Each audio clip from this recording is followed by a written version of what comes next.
Hello, look at me sitting in front of my new bookshelf like a real booktuber. Um, Today, this is actually the same day as I built my bookshelf building organizing video, but today, it's a different day you're seeing it probably. I am gonna film, you are gonna watch, I hope. You don't have to watch if you don't want to. We are gonna do together the mid-year book freakout tag.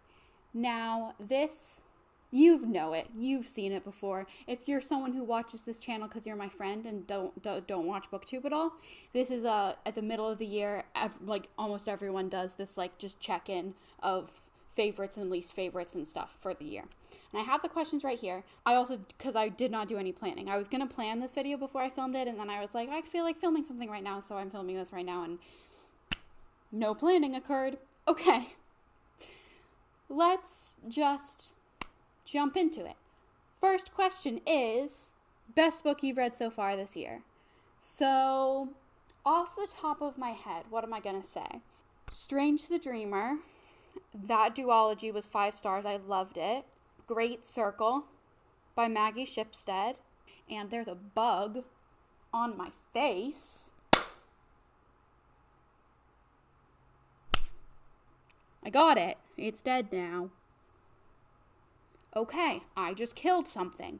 A book that I read literally yesterday, but I loved, was A Psalm for the Wild Built by Becky Chambers, which is about a tea monk who goes into the wilderness for some respite and meets a robot, and they take a journey together, and it's very charming and good vibes, and it's very short. I really liked it. So those are probably the best books I've read so far this year that I'm not going to use for later questions. And I highly recommend each one of them. The next question is the best sequel I've read so far this year. And I would say probably Muse of Nightmares, the sequel to Strange the Dreamer. I want to look at my 4.5s and see it, because I don't read a ton of series and like sequels. I'm going to give a shout out to my favorite series that I have been reading in 2022, which is the Nevermore series. It's a middle grade series about a girl named Morgan Crow who lives in this place, and she is a cursed child. So she is, everyone knows that she's going to die on Eventide, which is like her 12th birthday, because she was born at a specific time, so she's cursed, and she's going to die at this specific time on her 12th birthday. Spoiler alert, she doesn't die. Magic happens. And it's really good. That's the first book. The first book is The Trials of Morgan Crow, and I don't really want to get into what the trials are, but there are trials and no spoilers. And the second book is about what comes after, obviously, and I cannot tell you what it's about because it's spoilers, but I really liked the second book. I read it recently, and I'm looking forward to the third. So, not quite a 5-star read. They've been 4.5 stars, but definitely a very good series. Question 3 is a new release that I haven't read yet, but I want to. And this is hard because I don't super keep track of new releases. I guess I could look at my TBR shelf on Storygraph. I'm thinking, like, I just read Middle Game, and I really liked it. And the sequel, I think it's called, like, Seasonal Fears or something, is coming out soon or just came out, and that I'm looking forward to. People lately have been talking about Babel by R.F. Kuang, and that really intrigues me, even though I haven't read any other R.F. Kuang. Definitely want to read that. Let me look at my want to read Storygraph. Let's see how long it takes to pull it up. Let me sort by, I love that you can sort your TBR pile in Storygraph, like in so many different ways, by genre and by, so many different things. If I had a computer that was better, it would be even better, but, sort by pub date, latest first. Babel. Yerba Buena is the new Nina LaCour that came out. It was a book of the month pick a couple of months ago. I'm definitely interested in that one. Wild and Wicked Things by Francesca May. That's a pretty recent release. Haven't heard a ton of people talking about it. And The Book of Living Secrets, I know, is a newish release, and I'm reading that this month, as well as I Kissed Cheryl Wheeler. That's a new release, and I'm reading that this month. So lots of answers for that. Question number 4 is most anticipated release for the second half of the year. And again, I don't really track new releases. I don't really have an answer for this because I don't know what's coming out. I guess like sequels, like series would be what I do pay more attention to, but I don't read a ton of series. I'm not reading a ton of series right now and like waiting for them to come out. So yeah, there's not really new releases that are on my, or like upcoming releases that are on my radar right now. So I'm just gonna pass on this one. I find out about books once people are reading them and talking about them. So when they're coming out or have just come out, and then I get excited for them and I put the hold on the library book, and then I read them several months later when the hold comes in. Number 5 is biggest disappointment. And for this, what comes to mind right away is People We Meet on Vacation. That was a recent book that I really did not like, though I didn't have super high hopes for it. I didn't really think I was going to love it. The Paris Apartment was definitely a disappointment by Lucy Foley because I didn't like it, and I thought initially when it was, because that was a new release that I was like hyped for because other people were hyped for it. I'd read Lucy Foley before, and I was really excited about it. I had high hopes, and then people started reading it and not liking it. So by the time I got around to reading it, my hopes weren't super high, but I did not like it. These Violent Delights was really disappointing because I know people love that, and I just did not. It was too YA for me. I just didn't like it. I think, when did I read that? It'll be in a wrap-up at some point because I read it. Oh, I finished it in June. So I have to figure out how to talk about it for my June wrap-up, which is coming up soon. Filming soon. The Other Black Girl was also really disappointing. I ended up giving it 2.5 stars. It wasn't quite as disappointing as some of the others. The Paris Apartment was also 2.5, and that was definitely more disappointing.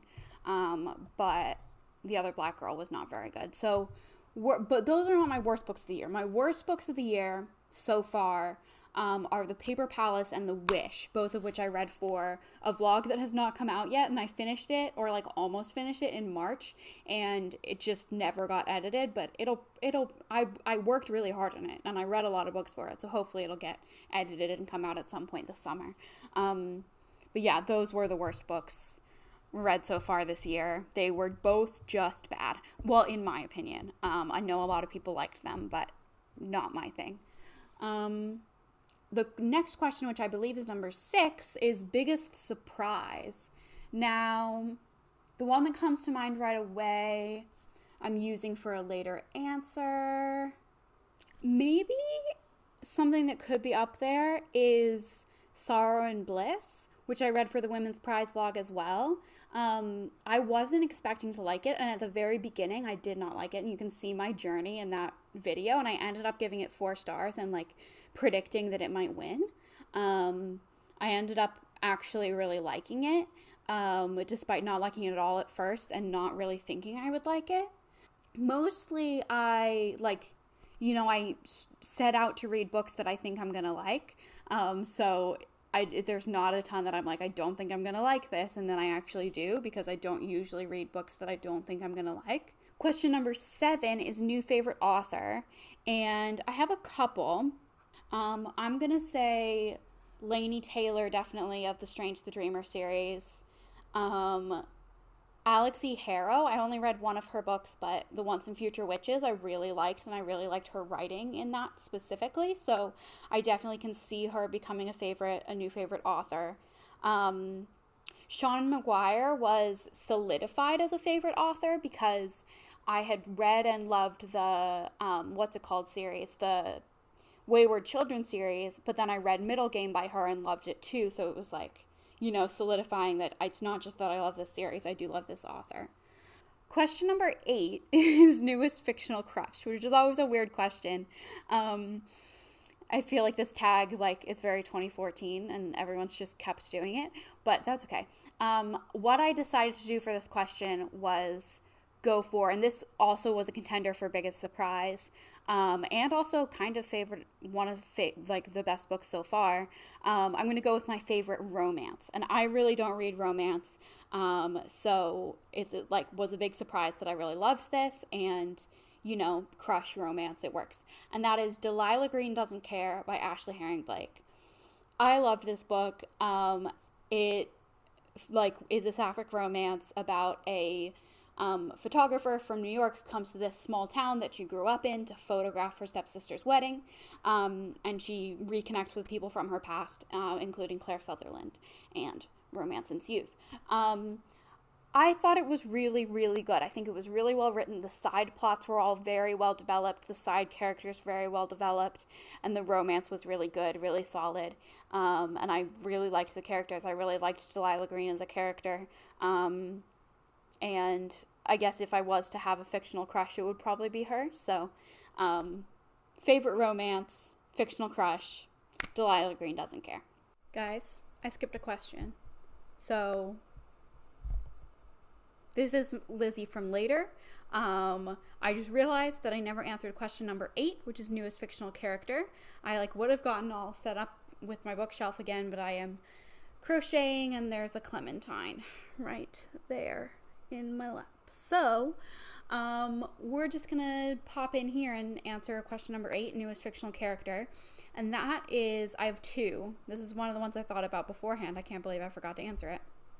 One is Molly the Maid from The Maid by Nita Prose. I loved Molly. I thought she was such a phenomenal character. She's a maid in a hotel, and it's a mystery book. She finds someone, one of these a prominent businessman, customer, person staying at the hotel, dead in his bed. And she is such a unique character, a unique way of seeing the world and way of interacting with the world, and that does not always work. She doesn't always understand what's going on around her, which gets her into trouble sometimes, but she's just so lovable, and I just adored her as a character. And the other one is Dodger from Middle Game by Shannon McGuire. Roger was fine, but Dodger, I love Dodger. I loved Dodger. So definitely read Middle Game. High quality book. It's about, what is it about? My arm hurts. It's about, I don't know, you can Google it if you haven't read it already. But anyway, Dodger was great and I loved it. Okay, back to the original video where I'm sitting right here. Number 10 is a book that made you cry. And this, another, again, contender for best books of the year that knew I was gonna put here, The Nightingale by Kristen Hanna. This book was so good. I knew that this, I guess, was also kind of a surprise, not really, but because I knew people loved it. But I don't always love World War II historical fiction. I think that it can be kind of overdone. But I just thought this was such a unique perspective, a unique take, what was happening in France at the time. It's a World War II historical fiction about 2 sisters who live in France during World War II, obviously, and they both resist the Nazi occupation in very different ways, but both very important ways. And it was devastating, but also just phenomenal. I thought it was really, really good, and I definitely cried on the train a little bit. I read this on my commute when I was living in New York and definitely cried in public. So, The Nightingale by Kristen Hanna, book that made me cry. If you're a historical fiction fan, 100% you should read this. Question number 11 is a book that made you happy. And I'm going to go for, let me think. My instinct is to just go for middle grade for this. And I've already mentioned Nevermore, which definitely made me happy. So I'm going to go for Pages & Co. By Anna James, the series. I've read 3 of them so far this year. I think I read them all this year. Tilly and the Book Wanderers, Tilly and the Lost Fairy Tales, and Tilly and the Map of Stories are the ones that I've read. And they just are so delightful. It's about a girl who lives in a bookshop with her grandparents who run the bookshop, and she can book wander, so she can travel into books and meet book characters, and it's just a really fantastic series. I really liked it. Very whimsical, really heartwarming, and definitely made me happy. Question number 12 is the most beautiful book you bought this year. And I actually was thinking about it. I never buy books, really. I say sitting in front of a shelf of books that actually some of which I bought, very few of which I bought new. A lot of them were bought used from thrift stores and stuff, but a lot of them were little free libraries as well. But I don't think I've actually acquired any books this year. I have bought books for other people, but I don't think I've bought any books for myself this year. So most beautiful book I bought this year is not gonna happen. But I think what I'm gonna do is let me actually look at the books I've read, my read pile on Storygraph, and shout out some beautiful covers of books I've read this year, and I'll put them on the screen. Oh, I didn't tell you. I feel like everyone at the beginning of this video, it tells you like stats. I've read 87 books so far this year. I'm behind my goal. My goal was 180 books just to read more than last year, because last year I read 176, and I wanted like a round number that was more than last year. I am behind on my goal, so I don't know if I'm going to read more than last year, but because from now until the end of the year is going to be really busy, except maybe August, but July and the fall are going to be really busy. But I've read 87 books so far this year. Mostly adult books. My age range is the thing that's shifted the most since last year. Last year I had a lot more YA.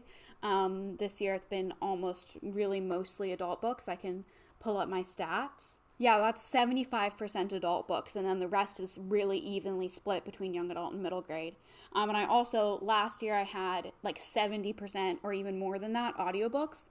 Now I have even more ebooks than audiobooks because I got my Kindle this year, at the beginning of this year, and I've been reading a lot on my Kindle lately. So that's like what's new and different in my stats from this year and last year. Back to the questions. I was looking for beautiful books.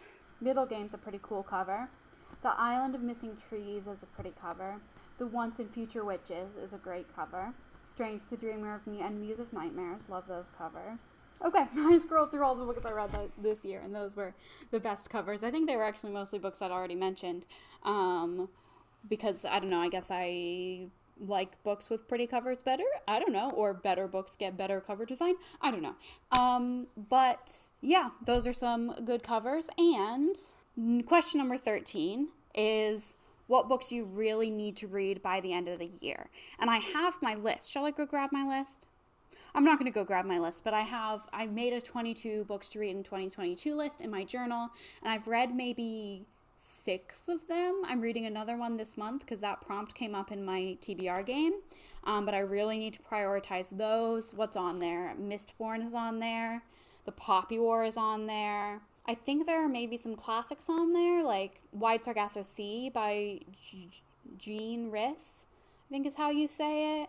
I don't know. There's a variety of books on there. A lot of them are are either chunky or intimidating, so we shall see. Those are going to be priorities getting onto TBRs at the end of the year, for the rest of the year. Question number 14, which not everyone always does because, I don't know, it's a tag video and you'd tag people, but it doesn't work like that anymore, really. Everyone just does it. But favorite community members, I just wanted to shout out some booktubers that I've really loved this year. Chloe from Chloe Reads Books. Cassidy from Covers with Cassidy. Chloe, I think I was supporting before 2022, but I definitely discovered Cassidy in 2022. What are other new favorites?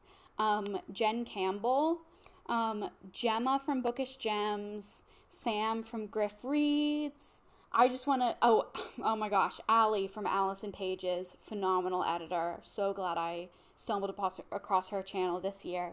And I just want to shout out the Late Night Crew for their reading sprints. That's Cassidy, who I already mentioned, Mel and Rye. Yeah, I think, let me scroll a little bit more, but I think that's who I'm going to shout out for right now. Yeah, this video is going to be kind of hard to edit, I think, because I just have been all over the place. But those are all the questions. Those are the highlights from the 87 books I've read so far this year. Those are all the questions. This has been very chaotic and rambly to film. I'm hoping that I cut it down a lot. I definitely will. So I don't know what kind of finished product you're seeing, but thank you for watching. Comment down below some books I should read before the end of the year, because I always need more books. Comment down below some new releases if you know of any new releases coming out in the second half of the year, or that just came out that I haven't heard of and haven't mentioned that you think should be on my radar. And yeah, like and subscribe as always, and I will see you in the next one. Bye.